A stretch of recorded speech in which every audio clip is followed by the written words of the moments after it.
एक गांव की बात है। श्याम नाम का किसान था जो रामपुर गांव में रहता था। बहुत ही ईमानदार और मेहनती था। उसके 3 बेटे थे जो बहुत ही बड़े आलसी थे। कुछ भी नहीं करते थे, ना श्याम की कोई बात सुनते थे। किसान अपने बेटों को लेकर बहुत ही चिंतित था। तब उसने एक दिन अपने तीनों बेटों को अपने पास बुलाया और बोला, सुनो, मैं तुम्हें कुछ बात बताना चाहता हूँ। मैंने अपनी जमा पूंजी जो आज तक मैंने कमाया है, उस सब को मैंने खेत में छुपा कर रखा है। मेरी एज हो रही है, मैं बूढ़ा हो रहा हूँ। जब मेरी मृत्यु हो जाएगी तो तुम लोग वहां जाकर उस पूंजी को, उस धन को खेत से निकाल लेना।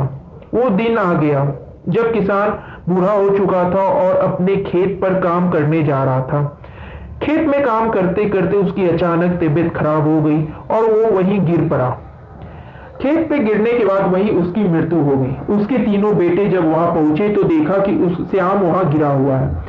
तीनों बेटों ने उठाने की बहुत कोशिश की, चिल्लाने लगे, पिताजी क्या हुआ, कुछ तो बोलिए, क्या हुआ, उठिए, क्या हुआ, क्या हुआ, चिल्लाने लगे। पर श्याम नहीं उठा। तब उन्हें समझ में आ गया। तीनों ने श्याम के क्रियाक्रम खत्म कर कर तीनों आपस में बात करने लगे कि पिताजी ने क्या कहा था कि धन को खेत से निकाल लेना। तीनों ने तय किया, चलो खेत पर और धन को निकाल लिया जाए। तीनों खेत में गए और तीनों मेहनत से पूरे खेत को कोड़ लिया, लेकिन वहां किसी भी प्रकार का कोई धन नहीं मिला। जब उन लोगों ने पूरी खेत कोड़ ली और धन नहीं मिला तो उन लोगों को गुस्सा आने लगा।